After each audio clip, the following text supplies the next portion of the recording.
IMA के द्वारा आयोजित इस प्रोग्राम में मैं प्रभाकर श्रीवास्तव आप सभी का बहुत बहुत स्वागत करता हूं।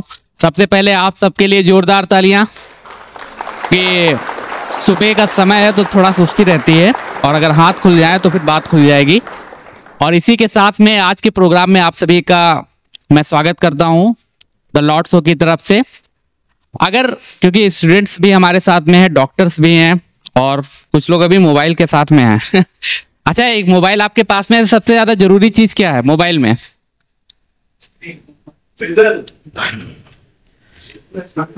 सबसे ज्यादा जरूरी स्टूडेंट से पूछ लेते हैं, क्या है जरूरी सबसे ज्यादा मोबाइल में? डाटा। डाटा जरूरी है। और बताइए स्टूडेंट नाम बताइए, कोई स्टूडेंट नाम, बैंक नाम बताइए, कुछ बताइए। मोबाइल में जरूरी क्या है? बैटरी। बैटरी मेरे को किधर से? ओके।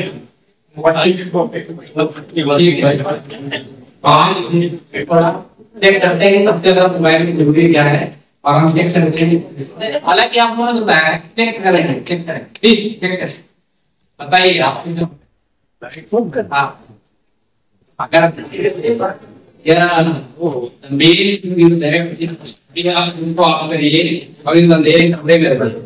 जो सबसे ज्यादा जरूरी चीज है वो क्या है? The light. मोबाइल की लाइट बहुत जरूरी है। डाटा भी जरूरी है मोबाइल में, लेकिन जो सबसे कॉमन चीज है वो क्या है? लाइट है। तो इसी लाइट को लेके हम आ रहे हैं आपके साथ में। और जो सबसे ज्यादा जरूरी चीज है वो क्या है? Light. Save your site because the world is bright. और ब्राइट के साथ में आज शुरू करेंगे। आज के पैनल में हम इनवाइट करना चाहेंगे स्टेज पे जो हमारे पैनलिस्ट हैं। Panelist doctor K Mishra sir, please sir stage join करेंगे हमारे साथ में। Doctor Rupak Tandon sir, doctor Puneet Mishra sir, doctor Akshat Kumar, भरी भरी और मुस्कुराने की बात करते हो, भरी भरी। डॉक्टर संजय प्लीज बात करते हो, जिंदगी फसा फसा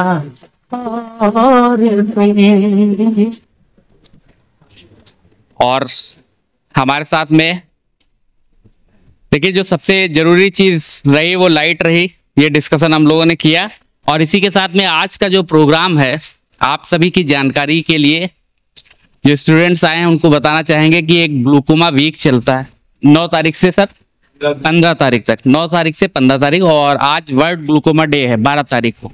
तो इसी के उपलक्ष्य में ये आईएमए के द्वारा प्रोग्राम आयोजित किया गया है। हमारे साथ शहर के लगभग सभी वरिष्ठ डॉक्टर जो आईएमए के मेंबर्स हैं वो हैं। और पैनल पे जैसे हमने पहले इंट्रोड्यूस किया, हमारे साथ में doctor Sanjay sir, doctor K Mishra sir, doctor Rupak Tandon sir, doctor Puneet Mishra sir और डॉक्टर अच्छा सर। तो इन्हीं के साथ में हम आज के प्रोग्राम को शुरुआत करेंगे। और जो सबसे पहला सवाल रहेगा हमारा वो डॉक्टर के मिश्रा सर से ही है सर, कि सर जो ग्लूकोमा की बात करेंगे, माइक सर प्लीज ले लीजिए। तो जो आम पब्लिक है उसके लिए जानना चाहेंगे कि वास्तव में ग्लूकोमा है क्या? धन्यवाद सूत्रधार महोदय। सबसे पहले तो यहाँ पे हाल में उपस्थित सभी हमारे सीनियर्स और हमारे कोलीग्स तथा स्टूडेंट सबका स्वागत। आज का ये विषय बहुत ही इम्पोर्टेंट है। ग्लूकोमा आँख की एक ऐसी कंडीशन है, ग्लूकोमा को आम भाषा में काला मोतिया या सबलबाई भी बोलते हैं। काला मोतिया इसलिए बोलते हैं कि आप समझ सकते हो, काला वर्ड का मतलब होता है ब्लैकआउट। अगर ब्लैकआउट हो जाता है तो कुछ भी वापसी नहीं होती है, इसलिए उसको जो है आम भाषा में रूरल एरिया में काला मोतिया ज़्यादा बोला जाता है। जब पेशेंट आता है तो 2 तरह के मोतिया होते हैं, एक सफ़ेद मोतिया, एक काला मोतिया। तो सबसे पहले यही सवाल करता है कि साहब ये काला मोतिया है कि सफ़ेद मोतिया है। तो इस बात को वो लोग भी समझते हैं। तो काला मोतिया या सबलबाई आँख की एक ऐसी कंडीशन है जिसकी वजह से धीरे धीरे चुपचाप आँख की रोशनी चली जाती है। इसीलिए इस बीमारी को साइलेंट थ्रेटनिंग ऑफ विजन भी कहा जाता है, साइलेंट थीफ ऑफ विजन कहा जाता है, जो आपको बिना बताए आपकी नज़र को धीरे धीरे चुराता रहता है और आप तब जान पाते हैं जब बहुत ज़्यादा नज़र कम हो जाती है, तब बहुत सारे लोग जान पाते हैं, क्योंकि शुरुआत में बहुत सारे लोगों को लक्षण भी नहीं होते हैं। और ये इरिवर्सिबल ब्लाइंडनेस है, इसमें जो नुकसान हो जाता है उसकी वापसी कभी नहीं होती है। जितना आपके पास बचा हुआ है, किसी भी प्रयास से, इलाज से, दवा से, ऑपरेशन से आप सिर्फ उस रोशनी को बचा सकते हैं जो बची है आँख में, जो चली गई है वो वापस नहीं आती। इसलिए इसमें जागरूकता बहुत आवश्यक है। और आज जो 2 मार्च, ये 12 मार्च है, सॉरी, ये वर्ल्ड ग्लूकोमा डे है और इसका थीम है world is bright, save your site. तो ये इसीलिए है कि अवेयरनेस पैदा की जाए लोगों के बीच और ग्लूकोमा नामक बीमारी से लोगों को अधिक से अधिक बचाया जा सके। इसी के साथ वर्ल्ड ग्लूकोमा एसोसिएशन दिनांक 9 मार्च से, हर मार्च में एक हफ्ते के लिए हर साल एक वीक मनाती है, ग्लूकोमा वीक, जो इस बार 9 मार्च से 15 मार्च तक है। और उसका भी एक प्रयोजन ये है कि जितने भी स्टेक होल्डर्स हैं वर्ल्ड वाइड, चाहे वो इंस्टीट्यूशंस हों, प्राइवेट प्रैक्टिशनर्स हों, ऑप्टोमेट्रिस्ट हों, पैरामेडिकल्स हों, उन सबका एक आह्वान किया गया है, uniting together to prevent glaucoma, uniting together to prevent glaucoma. तो इस उद्देश्य से ये वीक और इस डे का ऑर्गेनाइजेशन किया जाता है। Thank you very much sir. और इसी में जो अगला सवाल है सर, वो आप ही के जवाब से लेंगे। एक आपने वर्ड यूज किया साइलेंट, तो हमारा जो अगला सवाल है वो डॉक्टर रूपक टंडन सर से है। सर, ये साइलेंट वर्ड जो यूज किया गया है, साइलेंट किलर ग्लूकोमा के लिए, सर इसके बारे में आज जानना चाहेंगे। वास्तव में ये क्या साइलेंट किलर कैसे है ग्लूकोमा?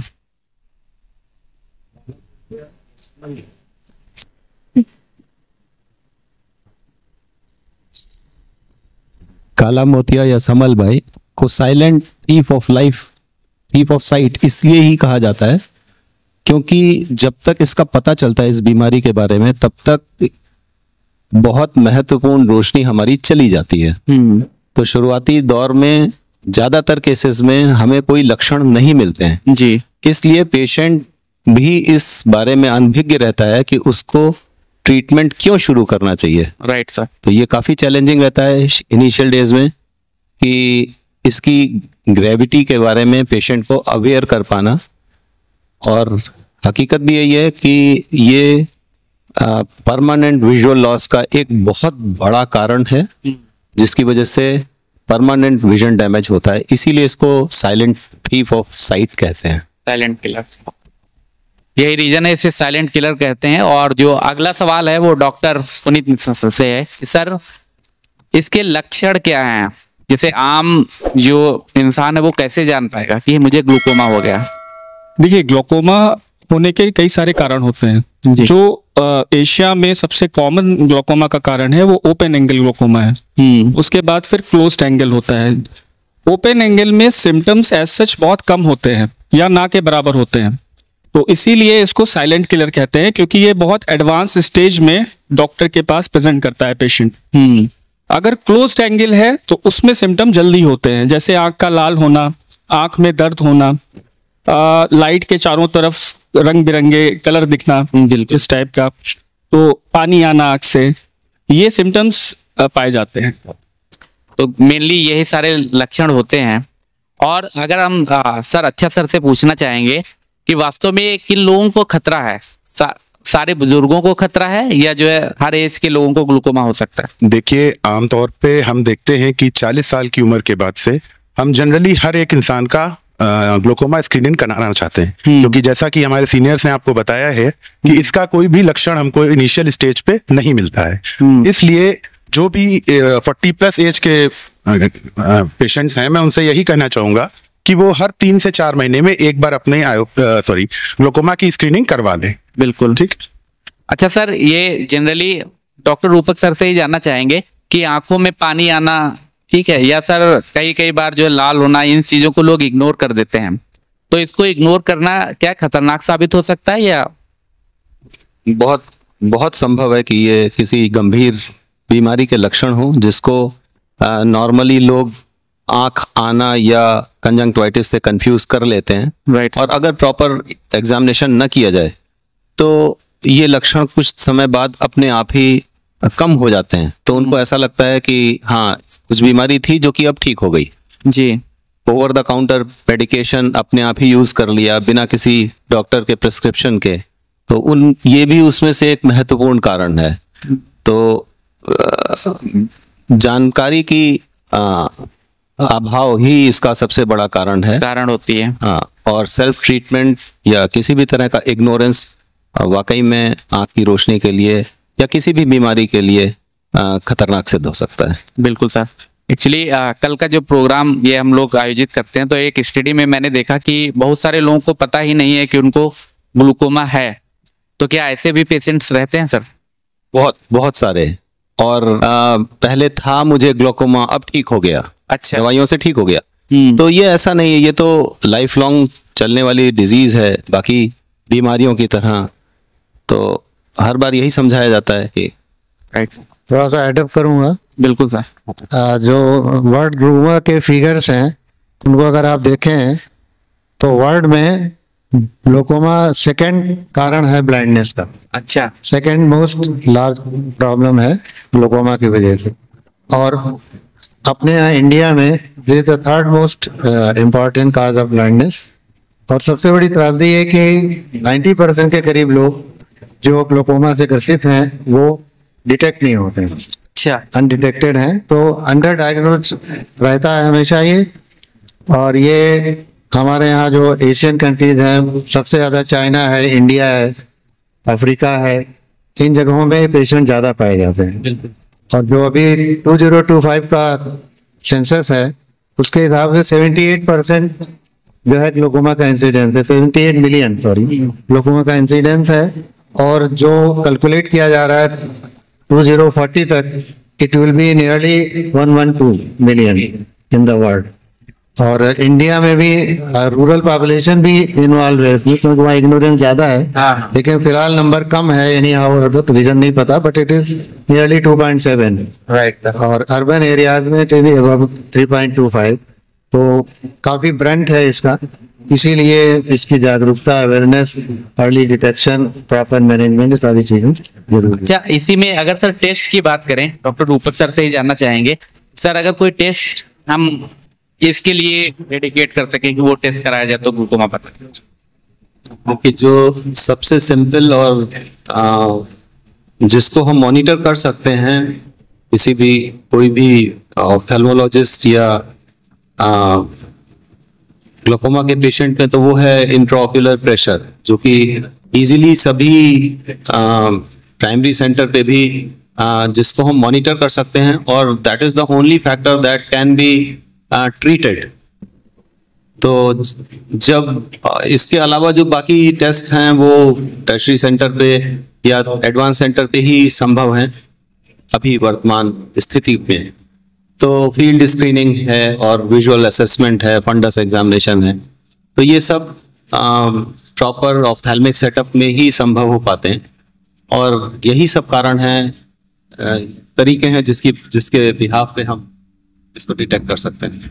ओके।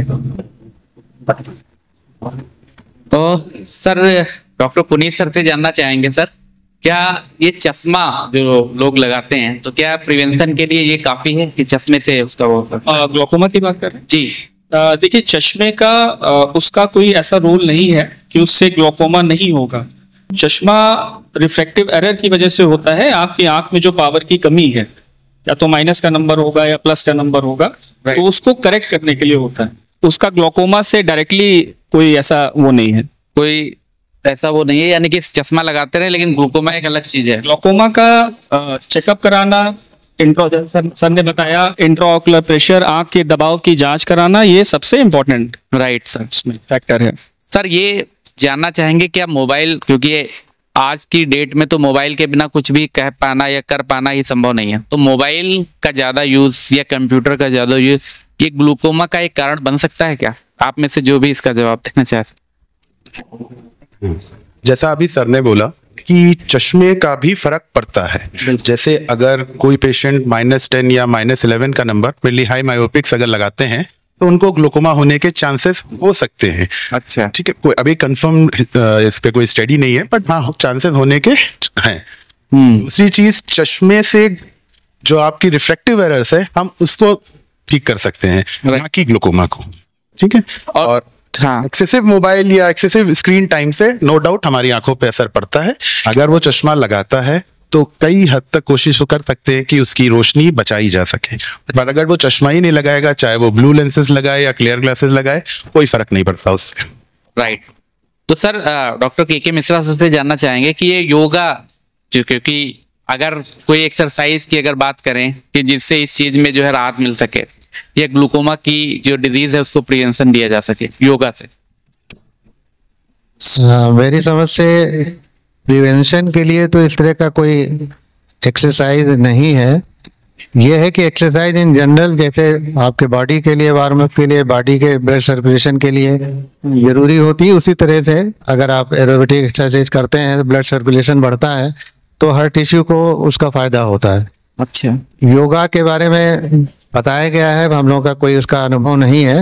एक सुनने में आया जैसे एक प्राण आसन होता है या भ्रामरी है, इन दो से कुछ जो पेशेंट हैं ग्लोकोमा के, उनको फायदा हुआ है उसकी डिजीज की प्रोसेस स्लो डाउन करने में, बट ऑन रिकॉर्ड ऐसा कुछ मुझे पता नहीं है। अच्छा। और आँख की एक्सरसाइजेज जहाँ तक हैं वो भी जनरल एक्सरसाइजेज हैं, आँख को रिलैक्स करने के लिए हैं। उसमें एक तो आपका टू एंड फ्रो पेंसिल का वर्क होता है, आप आगे और पीछे फोकस करके देखते हैं।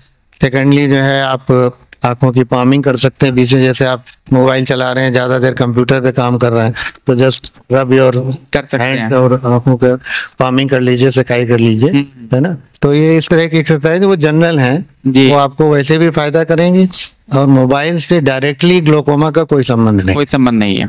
ये इनडायरेक्टली है, क्योंकि आप जैसे आप देखेंगे ज्यादा देर, आपको प्रॉब्लम है, विजन क्लियर नहीं है, तो आप लेटर्स आप पढ़ नहीं पाएंगे, आपको कंट्रास्ट सेंसिटिविटी की प्रॉब्लम आ जाएगी, ब्लैक एंड वाइट है, कितना ब्लैक है कितना वाइट है, दैट इज कंट्रास्ट सेंसिटिविटी, उसको आप क्लियर नहीं कर पाएंगे, तो इमेज जो है ना वो एकदम साफ नहीं हो पाएगी। तो ये सेकेंडरी इफेक्ट्स हैं जो पेशेंट को प्रॉब्लम पैदा करते हैं, फिर वो थकता है, स्ट्रेस वाला फैक्टर आ जाता है, फिर बहुत सारी चीजें ऑन एंड फोर्थ लग जाती हैं, और वो सब क्युमुलेटिव इफेक्ट जो होता है वो जनरल उसमें इफेक्ट डालता है, not directly related to glaucoma. थोड़ा हद तक उससे जो है आप अपने को दिनचर्या पर सही कर देता है। अगर स्ट्रेस में नहीं है, आप दवाइयाँ ठीक डालेंगे, आप अपना ध्यान रखेंगे, आप स्ट्रेस में है तो आप वो सब भी नहीं करेंगे, तो वो सारा कुछ जो है ना, वो बॉडी का बायोलॉजिकल क्लॉक है वो बिगड़ जाता है, राइट, इस वजह से दिक्कत है। अच्छा सर, ये देखिए जब आंखों की बात होती है तो चश्मे से ही उसकी पहचान होती है ना कि आंखों की जो जांच होती है सर वो सारी चश्मे से होती हैं। डॉक्टर संजय सर से ही पूछना चाहेंगे, क्या कोई ऐसी जांच है जो बाहर से हो, मतलब चश्मे से ना पता चले आंखों के लिए, कोई ऐसी जांच प्लीज सर? आप ग्लोकोमा के लिए जानना चाह रहे हैं या सभी आंख की बीमारियों के लिए? और ग्लूकोमा तो जानना ही चाह रहे हैं। अच्छा, देखिए जब हमारे डॉक्टर्स जो आंख के डॉक्टर होते हैं, उन्हें कोई भी आंख के अंदर की बीमारी का पता लगाना होता है, तो वो हमारी आंख के अंदर अपनी लाइट डालते हैं और एक लेंस के जरिए हमारी आंख का अंदर का जो स्ट्रक्चर है उसको विजुअलाइज करते हैं। अब अगर हम चाहे ग्लोकोमा की बात करें या कोई भी बीमारी है, कैटरेक्ट की बात करें, किसी की भी बीमारी की बात करें, और जब हमारे डॉक्टर साहब अपने इंस्ट्रूमेंट से आंख के अंदर देखना चाह रहे हैं और वहाँ पे किसी वजह से धुंध है, जैसे हम कार ड्राइव कर रहे हैं और कोहरे में ड्राइव कर रहे हैं, तो भले हमारे पास जीपीएस है लेकिन हम ड्राइव नहीं कर पाएंगे। तो जब हमें मर्ज पता लगाना होता है तो हमें आगे से लगा के, जैसे सबसे आगे कॉर्निया है, पुतली, उसके बाद हमारा लेंस रखा हुआ है, उसके बाद जो हमारा पीछे वाला हिस्सा है आंख का, वहां पे विट्रियस बोला जाता है।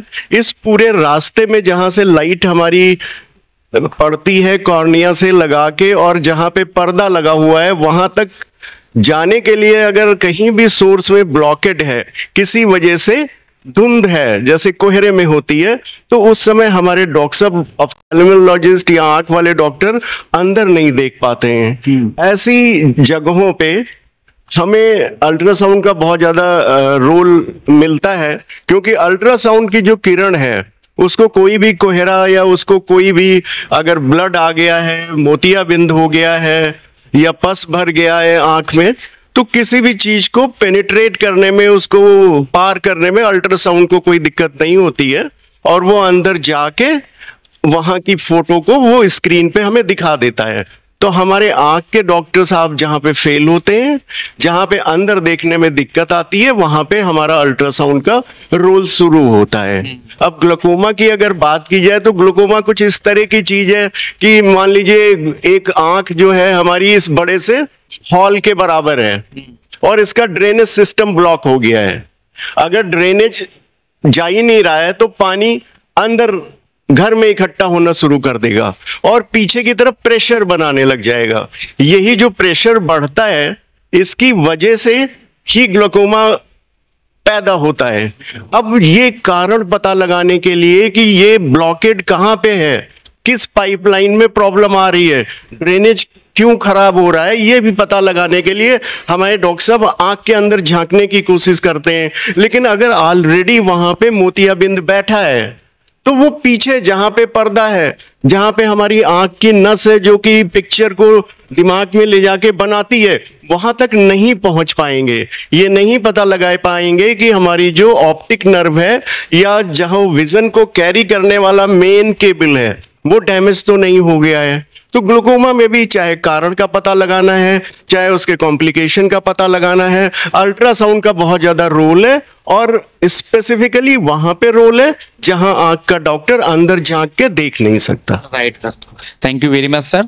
और ये देखिए एक बहुत ही कॉमन है, अगला सवाल है जो डॉक्टर रूपक टंडन सर आपसे है कि बहुत सारे लोग सोचते हैं थोड़ा कि आयुर्वेदिक जो ड्रॉप आते हैं या हर्बल जो चीजें हैं उनको डालने से क्या ग्लूकोमा का इलाज संभव है? नहीं, ऐसा नहीं है, ऐसा साइंटिफिकली तो प्रूफ नहीं है।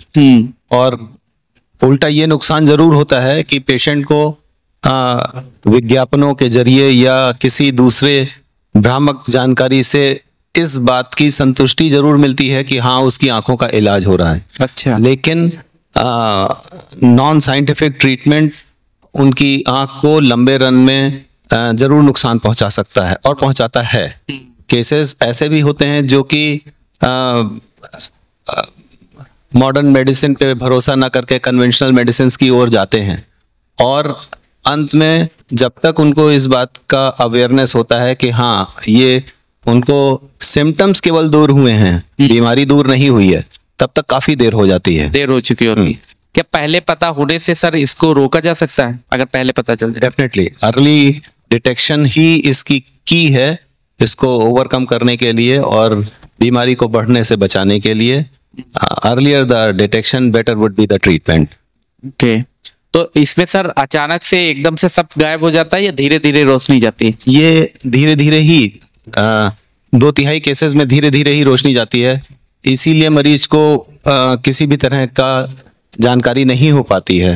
और अगर उनको सडन कोई सिम्टम्स होते हैं तो ऑब्वियसली वो उसका निदान ढूंढने की कोशिश करते हैं या डॉक्टर के पास जाते हैं, तो उन केसेस में अर्ली ट्रीटमेंट शुरू हो सकता है। लेकिन ज्यादातर केसेस में 2/3 केसेस में जब तक उनको पता चलता है तब तक ऑलरेडी बहुत लेट हो जाता है, देर हो चुकी होती है। और सर अगर डॉक्टर पुनीत सर से लेंगे कि अगर कॉन्टेक्ट लेंस कोई पहन रहा है तो उससे क्या ग्लूकोमा को रोका जा सकता है या खतरा कम है? देखिए कॉन्टैक्ट लेंस हो, जैसे आपने पहले भी पूछा था, चश्मा पहनने से ग्लूकोमा को रोका नहीं जा सकता है। ओके, तो उसका कोई डायरेक्ट ग्लूकोमा के ट्रीटमेंट में एसोसिएशन नहीं है। कॉन्टैक्ट लेंस या चश्मा आप पेशेंट का विजन करेक्शन के लिए दे रहे हैं केवल। अच्छा जी। और सर ये जो आजकल जनरली घरों में चलता है ना कि ठंडे पानी से जी आंख बार बार धुलना, तो उससे क्या ग्लूकोमा को रोका जा सकता है या कम किया जा सकता है? इसका कोई एसोसिएशन साइंटिफिकली प्रूवन नहीं है कि आंख को ठंडे पानी से धोने से ग्लूकोमा नहीं होगा। अच्छा, ऐसा कोई साइंटिफिक एविडेंस नहीं। जनरली ये सारे जो लोग कर रहे हैं वो अनसाइंटिफिकली है। देखिए ग्लूकोमा का जो एसोसिएशन होता है वो कुछ फैक्टर्स पे डिपेंड करता है। जैसे जिन पेशेंट्स को डायबिटीज है, जिन पेशेंट्स को हाइपरटेंशन है, मतलब बीपी, हाई बीपी है, या 40 साल से ऊपर एज है, और बाकी ओबेसिटी है, इन सब एसोसिएशन की वजह से ग्लोकोमा होने के रिस्क फैक्टर्स बढ़ जाते हैं। राइट। तो उसमें जो नॉर्मल हमारा जो हैबिट्स हैं, जैसे एरोबिक एक्सरसाइजेज हैं, वॉकिंग है, साइकिलिंग है, स्विमिंग है, तो जैसे आपका बीपी नॉर्मल रहेगा तो ग्लोकोमा बढ़ने के चांसेस कम हो जाएंगे। शुगर नॉर्मल होगा तो ग्लोकोमा बढ़ने के चांसेस कम हो जाएंगे, because these are the risk factors which leads to the progression of glaucoma. So if these factors are controlled then glaucoma is itself controlled. But ये ग्लोकोमा एक ग्रेजुअल प्रोग्रेसिव विजन लॉस है जो कि irreversible होता है। जैसा कि हमारे सीनियर्स ने बताया, अर्ली डिटेक्शन सबसे इंपॉर्टेंट है इसमें जी। आपको विजिट करना है, अपना आंख का प्रेशर चेक कराना है, और बाकी जो पर्दे में नस की फाइंडिंग है, ऑप्टिक नर्व हेड की जो फाइंडिंग है, उसको डॉक्टर को दिखाना है। आप दिखाया जा सकता है। सर ये अगर रेडनेस की बात करें, डॉक्टर के मिश्रा सर से ये सवाल है कि रेडनेस और ग्लूकोमा का कनेक्शन कोई है या ये दोनों अलग अलग फैक्टर हैं? हाँ, रेडनेस से ग्लोकोमा का कनेक्शन होता है, क्योंकि ग्लोकोमा के पेशेंट्स में रेडनेस एक लक्षण है, लेकिन हर रेडनेस ग्लोकोमा नहीं हो सकती। है बहुत कारण जो बाहर लेके लिड से लेकर के फिर जो टिश्यूज होते हैं, कहीं भी प्रॉब्लम हो सकती है, सूजन हो सकता है, लेकिन खाली रेडनेस ग्लोकोमा का सोल कारण नहीं हो सकता। ओके। उसके साथ एसोसिएटेड और चीजें होती हैं, नजर की कमी हो गई, धुंधला दिखना हो गया, ये सारी चीजें तो वो होता है। लेकिन रेडनेस है तो उसे ओवरलुक नहीं करना चाहिए, को चेकअप कराना चाहिए, जिससे कि प्रॉब्लम अगर कोई भी है तो को पकड़ा जाए और फिर उसका निदान हो सके समय से। सर इसका क्या इलाज पूरी तरीके से संभव है? इलाज संभव है इसके। सर आप माइक बोल। हाँ, इलाज संभव है, उसी पे डिपेंड करता है कितनी जल्दी ग्लोकोमा पकड़ा गया और कितनी जल्दी उसका पूरा इन्वेस्टिगेशन हुआ और फिर कितनी जल्दी ट्रीटमेंट हुआ। इन्वेस्टिगेशन भी सेकेंड पार्ट है। अगर आपके पास पेशेंट आता है और आप अपने जो रूटीन चीज़ें हैं उसी से जान लेते हैं कि ग्लोकोमा है इसको, तो हम ट्रीटमेंट स्टार्ट कर सकते हैं। और उस ट्रीटमेंट से वही, जैसा कि है इसमें जिस चीज़ को बराबर एम्फेसाइज किया जाता है कि लास्ट इज लास्ट, बिल्कुल, you can not get it back. लेकिन जितना है उसको बचाने के लिए हम कर सकते हैं। ट्रीटमेंट ऑप्शन बहुत सारे हैं, मेडिसिन हैं, दवाइयां हैं उसके लिए प्रॉम्प्ट, और उसके बाद अगर नहीं कंट्रोल होता है तो नॉन सर्जिकल ऑप्शंस हैं और सर्जिकल ऑप्शंस हैं। लेकिन कोई ज़रूरी नहीं है कि सर्जरी के बाद भी मरीज को दवा ना डालनी पड़े। Glaucoma is not totally treated, it is just controlled like other diseases, diabetes है, blood pressure है, they are just controlled, they are never cured. अच्छा। Similarly in glaucoma it is not cured, you have to keep the blood tension of the eye in control. That is the only factor जिसको आप control कर सकते हैं। बाकी सारी चीजें control में नहीं होती हैं, उसके लिए आपको बराबर चेकअप करना पड़ता है और देखना पड़ता है और जरूरत के हिसाब से अपने ट्रीटमेंट को मॉडिफाई करना पड़ता है। तो सर जिसको ग्लूकोमा हो गया वो क्या सामान्य जीवन जी सकता है? बिल्कुल, जिसको ग्लूकोमा है वो डिटेक्ट हो गया है, वो प्रॉपर ट्रीटमेंट ले रहा है तो सामान्य जीवन जी सकता है। लेकिन अगर एक ग्लूकोमा का पेशेंट अनट्रीटेड है तो उसको हर स्टेज पे प्रॉब्लम आएगी, ड्राइविंग में प्रॉब्लम आएगी, सोसाइटी से वो कटने लगेगा, प्रॉब्लम रहेगी, स्ट्रेस होगा, ये सब चीज़ें होती हैं, उसको मिलना जुलना लोगों से बंद हो जाता है, तो प्रॉब्लम हर स्टेज पे आती है। स्टेज पे आती है। और सर डॉक्टर अच्छे सर से जानना चाहेंगे कि रोशनी तो चली लगभग जाती है ग्लूकोमा में, तो कुछ बचाने की भी संभावनाएं रहती हैं आपकी? जैसा कि अभी मैं सीनियर्स ने आपको बताया, जितनी जल्दी हम उसको अर्ली डिटेक्ट कर लेंगे, अगर ग्लूकोमा डिटेक्ट हो गया तो हम उसको बचा सकते हैं। बट अगर मानिए ऑप्टिक नर्व हेड हमारा पूरी तरीके से इन्वॉल्व हो चुका है तो जो रोशनी गई है वो वापस नहीं आ सकती, नहीं आएगी। हाँ, पर अगर अर्ली डिटेक्शन हो गया तो हम जरूर उस चीज को वहां पे रोक सकते हैं। ठीक है सर, इसमें अगर आधुनिक तकनीकों की बात करें तो सर आपसे जानना चाहेंगे कि इसमें किस तरीके से आधुनिक तकनीकें आ चुकी हैं आज के मॉडर्न युग में? ये आधुनिक तकनीक में ग्लोकोमा को अर्ली डिटेक्शन के लिए अब कई फील्ड टेस्ट आ गए हैं जो कि स्क्रीनिंग के तौर पे भी यूज हो रहे हैं। उसमें पेरीमेट्री एक बहुत इंपॉर्टेंट रोल है उसका, जैसा कि सर ने बताया, यहाँ हायर सेंटर्स पे और अच्छे अर्ली डिटेक्शन के लिए पेरीमेट्री, एडवांस पेरीमीटर आ चुके हैं जिसको स्क्रीनिंग के तौर पे यूज किया जा सकता है। इसके अलावा एक OCT RNFL टेस्ट होता है, ऑप्टिक कोहेरेंस टोमोग्राफी उसे कहते हैं, और रेटिना की नर्व फाइबर लेयर में कितना गैंग्लियन सेल लॉस हुआ है इसको आप अर्ली डिटेक्ट कर सकते हैं by use of these machines. Okay sir. तो sir doctor Rupak Tandon sir से जानेंगे कि जो लेजर ट्रीटमेंट आज की डेट में बोला जाता है, तो लेजर ट्रीटमेंट और जो पारंपरिक पहले से जो ट्रीटमेंट चला वो कैसे अलग है? लेजर ट्रीटमेंट का बहुत इंपॉर्टेंट रोल है। नॉन इन्वेजिव टेक्निक रहती है जिसमें एंगल क्लोजर ग्लोकोमा में हम बहुत शुरुआती दौर में ही उसको ट्रीट कर सकते हैं। बिल्कुल। और बहुत इम्पोर्टेंट रोल है लेजर एरिडेक्टमी का, जिसके थ्रू हम एक मॉडलिटी है जिसके थ्रू हम हाँ। और सर ये अगर जिसको ग्लूकोमा हो गया उसके लिए ड्राइविंग कर पाना, क्या ड्राइविंग उसके लिए कर पाना संभव है? नॉर्मल कर सकता है वो, अगर वो प्रॉपर ट्रीटमेंट ले रहा है तो he can lead absolutely normal life, driving या बाकी चीजें भी। और सर ये प्रेगनेंसी, क्योंकि लेडीज के लिए अगर हम एक क्वेश्चन लेते हैं तो प्रेगनेंसी के दौरान या उस समय ग्लूकोमा हो सकता है?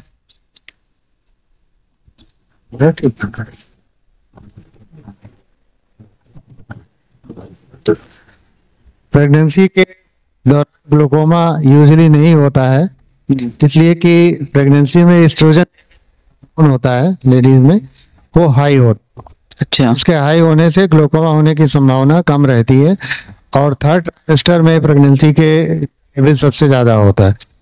इसी तरह अगर लेडीज में देखा जाए तो पोस्ट मेनोपॉजल स्टेज में भी ग्लूकोमा के चांसेस कम होते हैं अगर एस्ट्रोजन लेवल हाई है। इसी तरह मेल पेशेंट को भी एंड्रोजन फ्री ट्रीटमेंट दिया जाता है, जिससे कि एस्ट्रोजन का लेवल हाई हो, तो उसमें भी ये चांसेस कम हो जाते हैं। प्रेगनेंसी के डायरेक्ट ऐसा कोई वो नहीं है, बट ग्लूकोमा जो है उसमें यूजुअली नहीं होता है because of the hormonal changes. Okay. तो सर हार्मोनल बदलाव भी इसमें एक फैक्टर रहता है ग्लूकोमा में? हाँ, बस प्रेगनेंसी के दौरान है, या जैसे मैंने आपको बताया कि एडल्ट्स में है, मेल्स में है, तो वहाँ पे आप जो मेल हार्मोन होता है एंड्रोजन, उसके डिप्राइवेशन से जो है ना आप ग्लूकोमा में टेंशन वगैरह, मतलब आई मीन प्रेशर जो है वो कम रखा जा सकता है। और सर ये अगला सवाल ये था कि अगर स्ट्रेस है, क्योंकि लगभग सारी दवाई मतलब बीमारियों की जो जड़ होती है वो स्ट्रेस हुई हो जाती है, तो स्ट्रेस और अधिक नींद या कम नींद दोनों ही फैक्टर लेते हैं, तो ये क्या ग्लूकोमा का कारण बन सकते हैं आगे चल के? हाँ बिल्कुल। जैसे आप काफी चांसेस हैं कि आपका ब्लड प्रेशर बढ़े, जैसा कि डॉक्टर पुनीत मिश्रा ने आपको पहले भी बताया था कि ब्लड प्रेशर एक कारण हो सकता है ग्लूकोमा होने का। तो अगर आप स्ट्रेस लेंगे, बीपी इंक्रीज होगा, तो उम्मीद कर सकते हैं कि ग्लूकोमा हो जाए। अच्छा, इसकी अगर रोशनी जैसे आंखों की बात करें लंबे समय तक रखने के लिए कोई डाइट है डॉक्टर पुनीत? सच कोई पार्टिकुलर डाइट रिकमेंडेड, बट इसमें ये देखा गया है कि सिट्रस हैं या मैग्नीशियम कंटेनिंग फ्रूट्स जैसे बनाना है, सिट्रस फ्रूट, ऑरेंजेस हैं, ये सब आंखों की अच्छी, तो इनका प्रयोग किया जा सकता है। माइक ऑन है सर, चलो।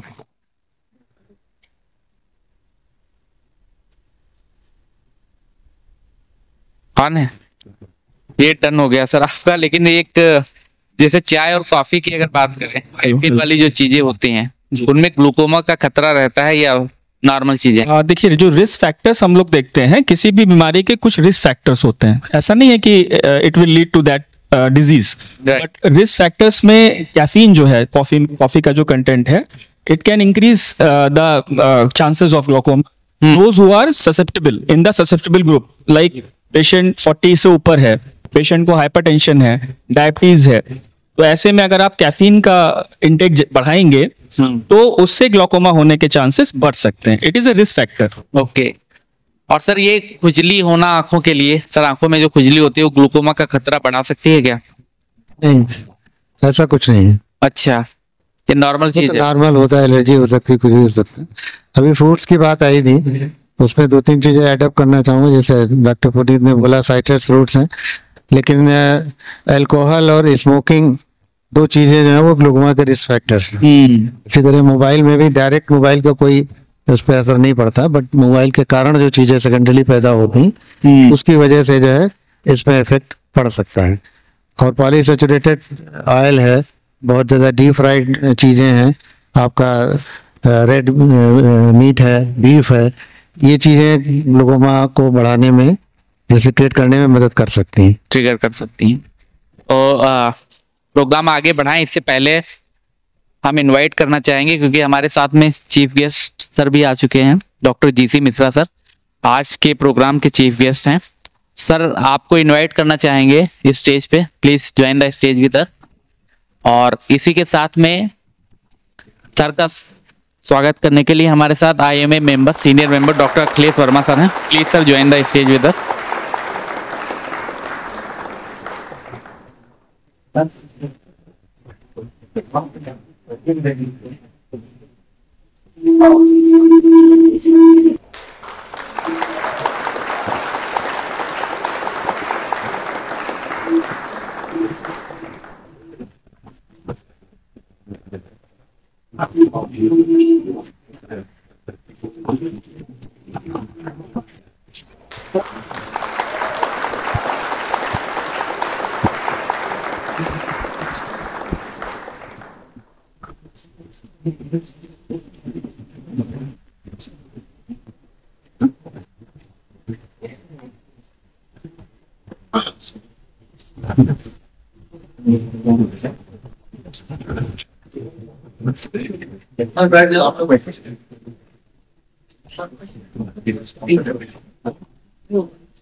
तो बहुत बहुत स्वागत है डॉक्टर जीसी मिश्रा सर का और डॉक्टर अखिलेश वर्मा सर का हमारे स्टेज पे।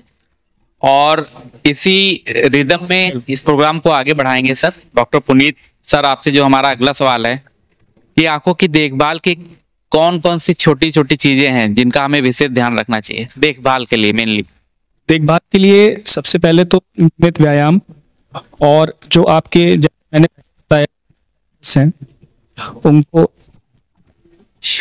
हेलो जो रिस्क फैक्टर्स हैं उनको आप कैसे उनसे बचाव कर सकते हैं, हाइपरटेंशन है, शुगर है या कोई अन्य बीमारी है।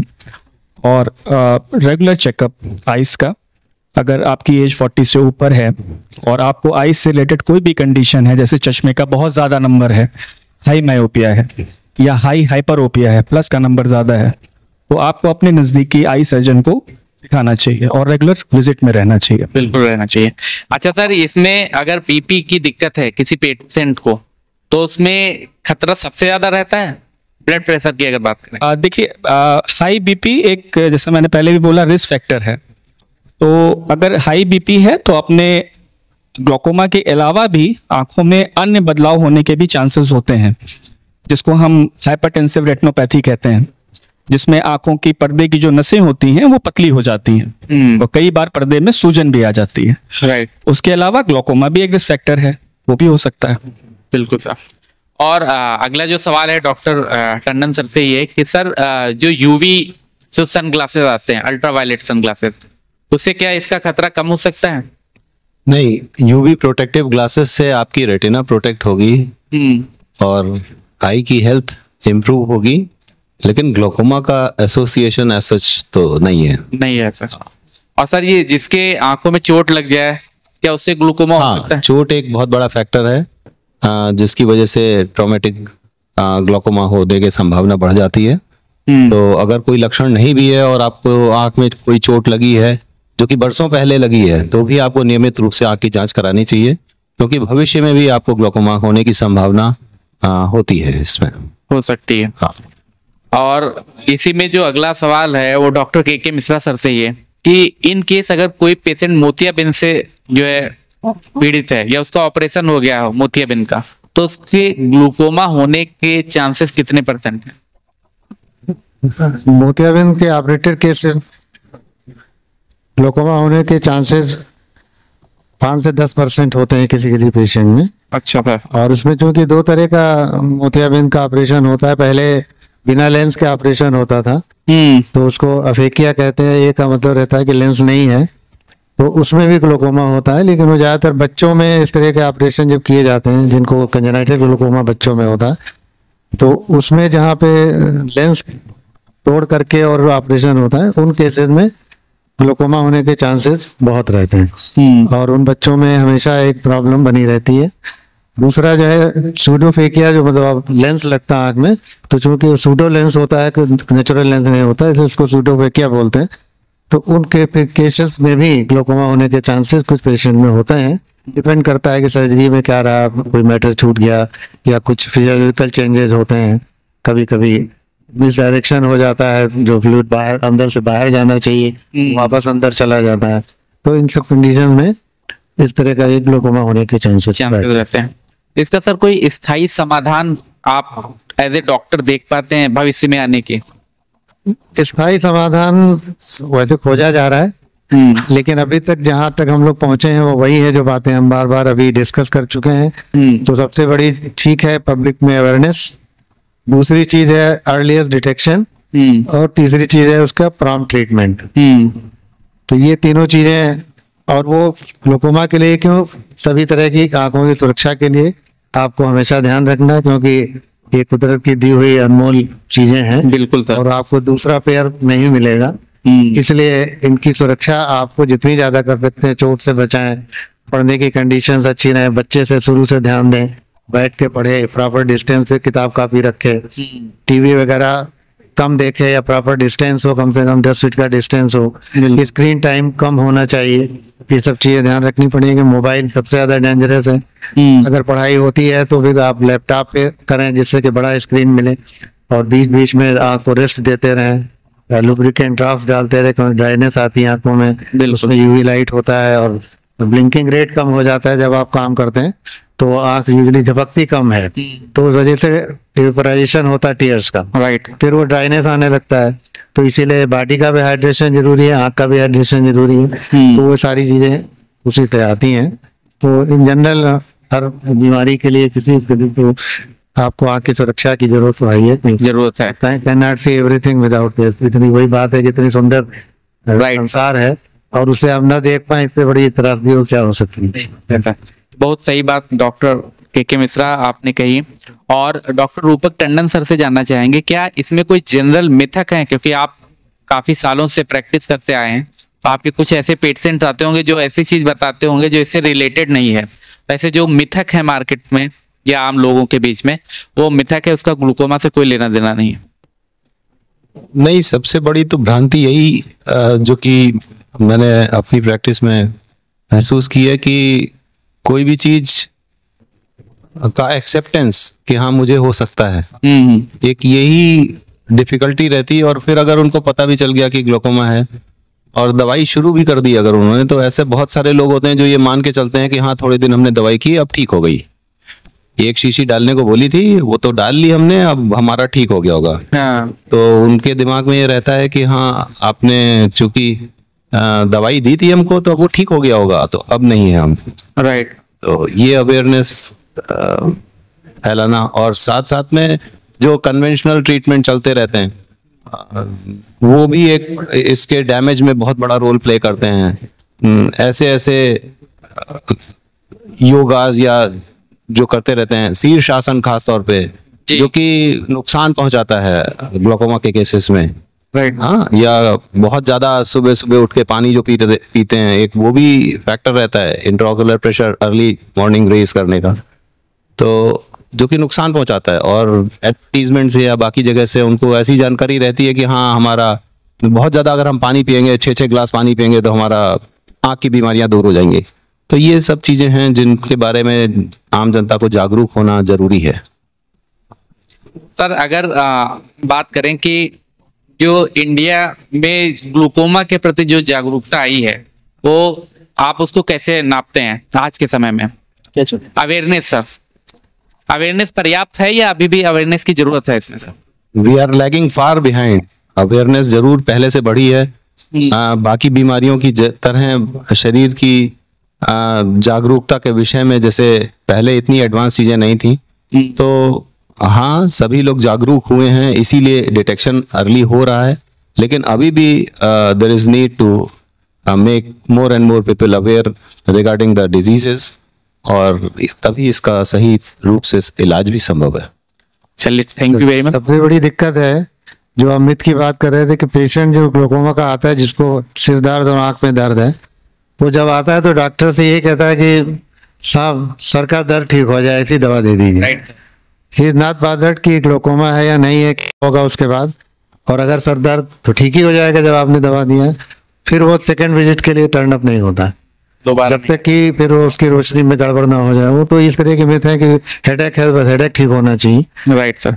अभी ऑडियंस में हमारे पास कुछ सवाल आ चुके हैं, तो ऑडियंस में जो सवाल हैं डॉक्टर प्रदीप मेहता सर के पास सवाल है।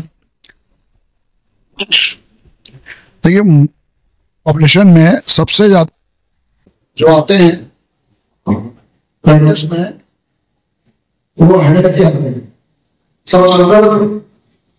तो सरदर्द आजकल एक नया बहाना मिल गया, सब बड़ा टेंशन है, घर अपने टेंशन सरदर्द है, और सरदर्द के कारण माइग्रेन बनाते हैं, बड़ा टेंशन है, और उससे बाद ग्लाकोमा है, अदर बहुत डिजीज है।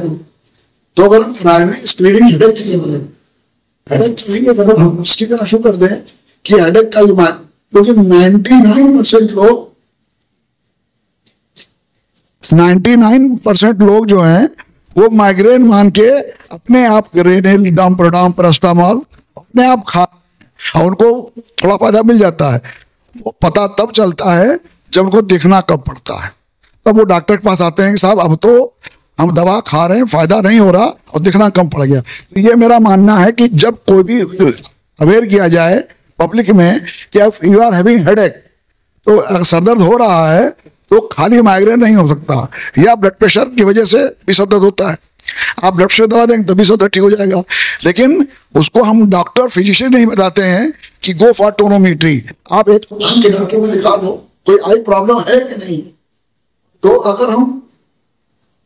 अगर हम हर सरदर्द के मरीज को सिर्फ स्क्रीनिंग के लिए भेज दें, टोनोमेट्री में भेज दें, जो सबसे सिंपलेस्ट फॉर्म है, तो ग्लाकोमा डिटेक्ट हो जाएगा। और दूसरा, ग्लाकोमा में हमारे जो आई सर्जन्स हैं उनकी भी ये काउंसलिंग की ड्यूटी बनती है। जैसे हम मरीज कहते हैं डायबिटीज है, 2 गोली खाता है साहब डायबिटीज शुगर ठीक हो जाएगी, हम कहते हैं ये डायबिटीज की दवा तुम्हें उम्र भर खानी है, अगर जिंदा रहना है तो गोली खाओ, मर जाना है तो मत गोली खाओ। चाहे बीपी हो, ब्लड प्रेशर में यही कहते हैं कि आप जब तक दवा खाएंगे आप ठीक रहेंगे। तो आपको ग्लाकोमा में भी सर्जरी ठीक है, सर्जरी एक तब आती है जब वो रिक्वायर्ड है। हर केस में, प्राइमरी केस में सर्जरी नहीं की जा सकती, और सर्जरी के रिजल्ट भी बहुत प्रॉमिसिंग नहीं है, उसके बाद भी दवा खानी है। तो उसको बताना है कि जैसे आपको सांस की दवा खाते हो, दमा की दवा खाते हो, दमा के मरीज को भी ग्लाकोमा प्रॉब्लम ज़्यादा होती है कि दे यूज लॉट ऑफ कॉर्टिकोस्टेरॉइड्स। तो हमको इनको स्क्रीनिंग करनी है, हर हेडेक को स्क्रीन करना है, और स्क्रीन करने के लिए हमको भेजना है डॉक्टर के पास, क्योंकि एक normal physician can not screen the for glaucoma. तो अगर हम भेज देंगे और हेडेक स्क्रीन कर लीजिए आप, तो आप ग्लाकोमा मरीज अपने आप भेज जाएंगे। तो ये मेरा मानना है कि हेडेक के लिए हम लोग उसको स्क्रीन करें इन 3 बीमारियों के लिए, और जो मिल जाए उसको ट्रीटमेंट बता दें। Thank you very much. Sir का भी एक सवाल है, डॉक्टर मनोज सर का, प्लीज आप। ये सर एक सवाल छोटा सा है सर, जैसे हम लोग गांव में देखते हैं पेशेंट्स का इलाज जो लोग कर रहे हैं, उनको दवाइयों के साइड इफेक्ट के बारे में ज्यादा जानकारी नहीं, इफेक्ट तो वो जान रहे हैं बट साइड इफेक्ट पता नहीं है।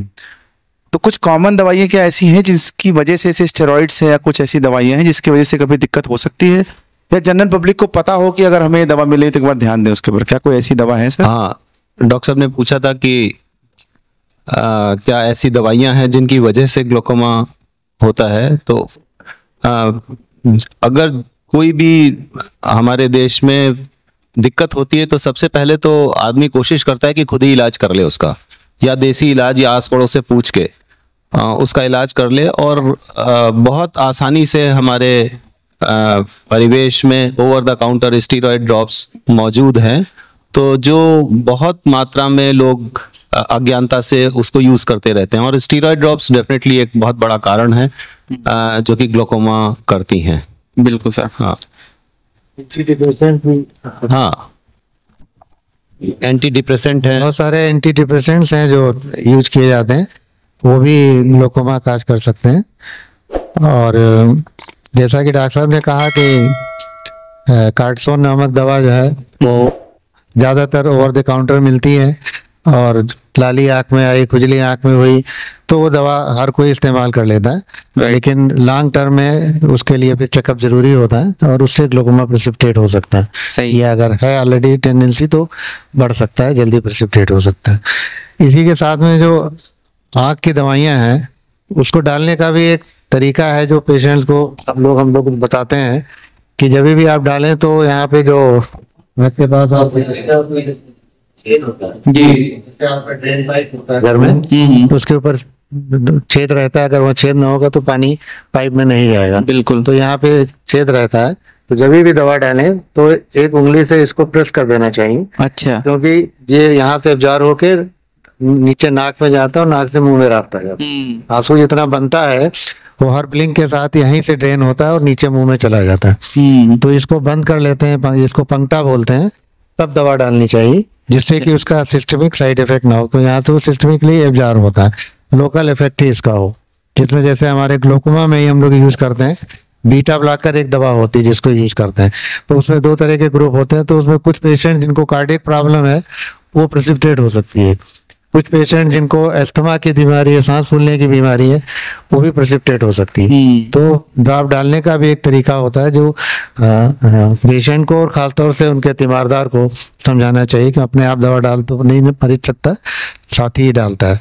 तो ये चीजें भी जरूरी होती हैं। ये बहुत अच्छी बात बताई सर आपने कि दवा यहाँ से डालनी चाहिए, क्योंकि जनरली मैं भी या पहले जो है जो लोग डालते हैं, आज भी लोग रूरल एरियाज में वो बीचों बीच में डालते हैं कि जहाँ पे आँख काला काला जो है ना उसके ऊपर डालते हैं। तो वो एक गलत तरीका है, आम लोगों को जानना चाहिए। और अगर सर पूछिए डॉक्टर पुनीत मिश्रा सर से कि जो 3 बातें अगर आप बताना चाहेंगे आंखों के लिए जो सबसे अच्छी डाइट है, ग्रीन लीफी वेजिटेबल्स, हरी सब्जियां हैं, पीले फल हैं जिसमें कैरोटीन की मात्रा ज्यादा होती है, वो आंखों के लिए बहुत अच्छे होते हैं।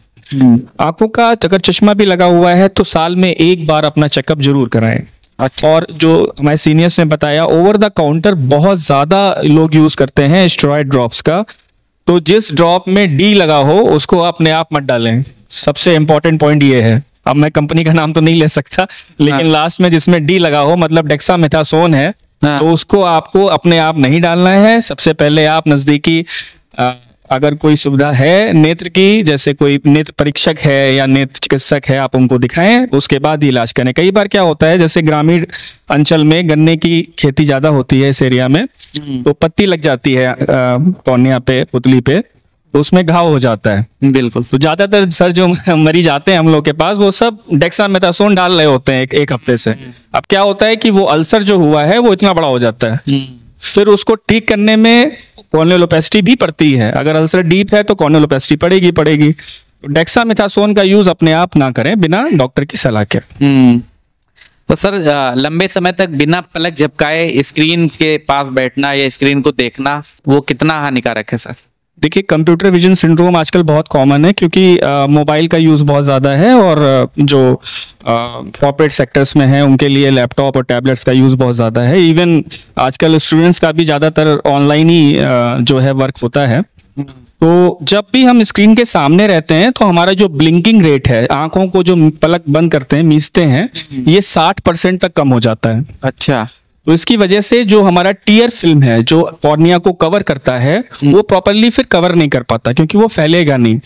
उससे ड्राई आई की पैथोफिजियोलॉजी शुरू हो जाती है, जिसमें आंखों में स्ट्रेन होना, आंखों का लाल होना, आंखों में खुजली होना। अच्छा, जब आपको स्ट्रेन होगा तो बार बार आप हाथ लगाओगे, तो again it will lead to infection of the eyes. Right sir. तो इसमें यह है कि again you have to consult, आपको एक अच्छे अपने नजदीकी चिकित्सक से कंसल्ट करना है। आंखों में बहुत ज्यादा पानी नहीं डालना है। जनरली लोग कहते हैं कि हम पानी डालते हैं और फिर ये है, तो प्रॉपर उसके लिए जो वो एडवाइस होगी बाय द कंसल्टेंट वो आपको बताई जाएगी। डॉक्टर साहब, हेलो, ये एक प्रश्न है हमारा, 2 प्रश्न हैं। उसमें एक चीज और ऐड करेंगे फिर आप क्वेश्चन लीजिएगा डिस्कशन में है क्या सीकेडी और ग्लूकोमा में कोई रिलेशन है? Sir CKD again stated with hypertension. जी जी। तो बिकॉज ऑफ इंक्रीज बीपी या because of increase sugar level it can be related to glaucoma occurrence, but directly ऐसे कोई रिलेशन नहीं है। एक सिस्टमिक जो फीचर है, जैसे सिस्टमिक इन्वॉल्वमेंट है अगर बॉडी में, हाई बीपी है, हाई ब्लड शुगर है, देन उन पेशेंट्स को ग्लोकोमा होने के चांसेस ज्यादा होंगे, बिकॉज ऑलरेडी उनकी बॉडी कॉम्प्रोमाइज्ड है। और अगर उनकी फैमिली हिस्ट्री है या कोई और रिस्क फैक्टर्स हैं, तो ऐसे पेशेंट्स में ग्लोकोमा होने के चांसेस बढ़ जाएंगे। दूसरा है कि हाइपोविटामिनोसिस, कोई ऐसा विटामिन से कोई रिलेशन है ग्लूकोमा का? Vitamin A, vitamin C and vitamin E. These three vitamins are very good to protect against glaucoma. बाकी हाइपो ऐसे कोई thank you sir direct relation नहीं है। Vitamin B3 has also got enrolled, and ginkgo biloba is also good for patients who are having glaucoma. Second thing is that sleep position is also very important. Usually one should lie by raising his head, and ये सिर नीचे करके तकिया में सिर face नीचे करके लेटना ये ग्लोकोमा की प्रॉब्लम को बढ़ाता है। अच्छा। क्योंकि नॉकटर्नल ब्लड प्रेशर जो है वो कम हो जाता है, और कम हो जाने से जो है उसका बीच में आँख में प्रेशर चाहिए, दोनों के बीच में ग्रेडियंट चाहिए, उसमें फर्क वो बढ़ जाता है और फिर ब्लड वेसल्स कंप्रोमाइज हो जाती हैं। तो हेड एलिवेटेड रहना चाहिए सोते समय, और फेस डाउन करके तकिया पे रख के उस तरह से सोने की आदत जो है वो नुकसान करती है। सर ये आंखों को बार बार मलना, जो मलते रहते हैं, इससे कोई फर्क पड़ता है, लाभदायक? नहीं, वो तो मलना इसलिए पड़ता है क्योंकि प्रॉब्लम हो रही है, इरिटेशन। तो बिकॉज जब इरिटेशन आए होता मल लो तो ठीक हो जाएगा, है ना। जैसे कुछ पड़ जाता है आँख में, सोते लो मल दें थोड़ी देर तो निकल जाएगा, है ना। बट कभी कभार मलने से और चिपक जाता है, बिल्कुल नहीं निकलता। बिल्कुल। तो वो एक वे आउट है कि आप उसको मल के सोच रहे हैं कि ठीक हो जाए, बट ऐसा कुछ है नहीं। अच्छा सर, क्या मीठा खाने का भी कोई रोल है इसमें? नहीं नहीं, मीठे का कोई रोल तभी है जब आप डायबिटिक हैं। हाँ। और मीठा खाते हो तो ब्लड शुगर लेवल बढ़ेगा, ब्लड शुगर लेवल बढ़ेगा तो हाइपरटेंशन होगा, बढ़ेगा। ये सब उससे रिलेटेड है, डायरेक्ट रिलेशन ऐसा कुछ नहीं। अगला सवाल जो है वो डॉक्टर रूपक टंडन सर से है। सर ये जो विटामिन ए और ओमेगा 3, इनका कोई यूज है हमारी आंखों के लिए? ये किस तरीके? आंखों की दृष्टि बनाए रखने के लिए और नॉर्मल हेल्थ के लिए डेफिनेटली ओमेगा 3 फैटी एसिड्स और विटामिन ए एक सिग्निफिकेंट रोल प्ले करते हैं। लेकिन ग्लोकोमा से एसोसिएशन ऐसा तो नहीं। इसी में डॉक्टर अखिलेश वर्मा सर से लेना चाहेंगे। सर आप बताइए क्या ऐड करना चाहेंगे? मैं पहले तो एक्सपर्ट से कुछ सवाल पूछ रहा हूँ। एक तो गांव में एक साधारण सी बात चलती है, जब भी रेड आई होती है, जैसे कंजक्टिवाइटिस हो गई, तो लोग घी चीनी खिलाते हैं। अच्छा सर गांव में जब भी कंजक्टिवाइटिस होती है लोग कहते हैं आंख आ गई। एक लेमन सवाल है, तो लोग घी चीनी देते हैं। हमारी दादी भी घी चीनी दिया करती थी, क्या इसका कुछ है? इससे क्या करते हैं? घी चीनी खिलाते हैं, मीठा खिलाते हैं। आंख में लाली है, इरिटेशन हो रहा है, तो घी का क्या है, घी जो है ना वो चिकनाहट पैदा करता है। तो चिकनाहट होने से, जैसे आप लुब्रिकेंट ड्रॉप डालते हो इरिटेशन होता है, तो उसका भी रोल वही है। तो घी वगैरह का रोल उतना ही हो सकता है कि थोड़ा आंख में चिकनाहट हो गई, आपकी प्रॉब्लम चुभन वगैरह इरिटेशन कम हो गया। राइट।